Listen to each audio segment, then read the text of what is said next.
Un tout autre domaine à présent, c'est Alexandre Mola qui est avec nous. Et on va parler cadenas partagé et assurance vélo, Lorraine. Oui, bonjour Alexandre. Bonjour. Vous êtes le cofondateur de Sherlock. Avec vous, on parle effectivement vélo et cadenas parce que vous développez un réseau de cadenas, mais des cadenas partagés. Vous n'êtes pas venu avec un de ces cadenas parce que vos cadenas, ils sont, qu'est-ce que j'allais dire, inclus dans le sol. Tout à fait. À l'origine de Sherlock, en fait, il y a déjà le constat d'un changement de paradigme. On est passé du vélo loisir au vélo mode de transport. On a également un retour à la possession. Les gens veulent avoir leur propre vélo. Il faut savoir que à Paris, par exemple, on a plus de 95% des trajets en mobilité douce qui sont faits avec son propre vélo. Ce qu'on sait moins, et c'est le constat de Sherlock, c'est que le premier obstacle à l'usage, c'est la peur du vol. À partir de là, on a décidé de travailler d'abord effectivement sur le premier cadenas partagé au monde. Aujourd'hui, on a plus de 1000 cadenas déployés à Nice, mais aussi dans certaines villes d'Île-de-France. Qui ressemble à quoi ? Le cadenas, c'est simplement une espèce de pilule qu'on va installer sur les potelets. Les potelets, il y en a à peu près partout, donc il n'y a pas de génie civil, il n'y a pas de branchement. Donc vous allez pouvoir réserver à l'avance votre cadenas et ainsi ne plus vous poser la question de où vous sécurisez votre vélo. Mais évidemment, pour aller beaucoup plus loin, on a également travaillé sur une assurance qui est très innovante. Elle est hyper simple, fiable, elle est transparente. L'idée, c'est vraiment de vous rembourser en 48 heures. Et on a développé une petite fonctionnalité qui paraît toute bête. C'est la possibilité pour l'usager de prendre en photo son vélo quand il le gare. En faisant ça, l'usager, l'assuré, va pouvoir réduire sa franchise, donc il a un vrai intérêt à le faire.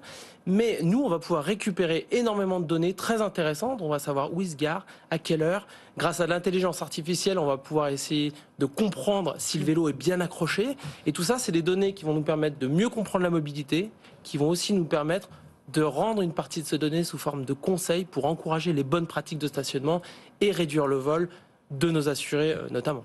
Bon, alors très concrètement, vous êtes 27 actuellement, vous avez 10 postes ouverts, quels sont-ils ? Alors aujourd'hui, on a une dizaine de postes ouverts, effectivement. On a deux catégories de postes. Avant tout, des ingénieurs développeurs.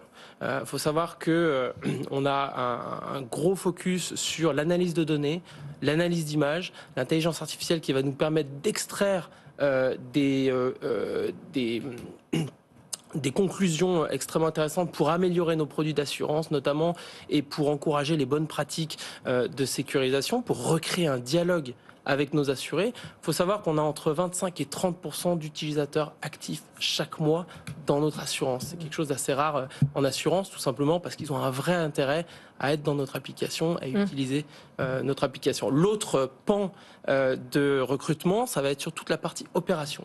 Puisque nous, évidemment, nous déployons, nous développons, nous opérons notre réseau de cadenas, mais sur l'assurance, nous avons la maîtrise également de toute la relation avec nos assurés jusqu'à la gestion de sinistres. Et ça, ce sont des opérations qui sont extrêmement importantes si on veut garder cette relation forte avec nos assurés. Donc on recrute plusieurs postes de ce côté-là. Alors, on comprend que votre business, c'est vraiment la réassurance contre le vol. Quelle est la part de votre chiffre d'affaires qui vient de l'assurance comparée à l'activité de cadenas pure et dure? On imagine notamment que votre interface, ce sont les mairies des villes. Alors aujourd'hui, l'activité de cadenas en est à ses débuts. On a à peu près 4000 utilisations, 0 vol, donc c'est une solution extrêmement sécurisée. Après, c'est un business d'investissement, d'infrastructure qui prend évidemment beaucoup plus de temps.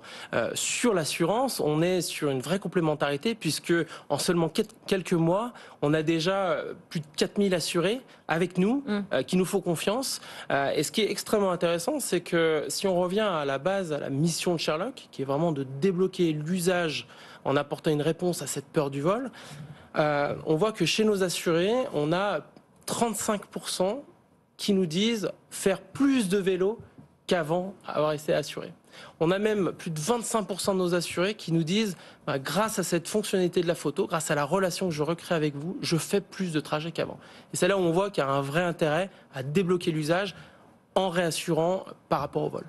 10 postes ouverts donc, où est-ce qu'on postule, Lorraine? Ça se passe sur Welcome to the Jungle ou ça se passe à l'adresse directement qui s'affiche à l'écran, c'est careers au pluriel @sherlock.co.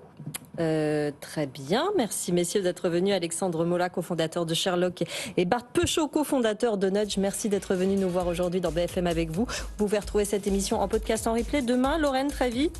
Bravo, vous avez réussi à recruter grâce à nos bons conseils en copywriting. Allez vite. Demain, ce sera nos conseils sur un autre mot en anglais, sur le onboarding. Comment réussir tout de suite l'arrivée du candidat ou de la candidate qui vient de vous dire oui. Voilà, on se retrouve demain à midi, évidemment, avec Jean-Marc, avec Stéphanie, à 12h30 avec Lorraine. Très bonne journée sur BFM Business.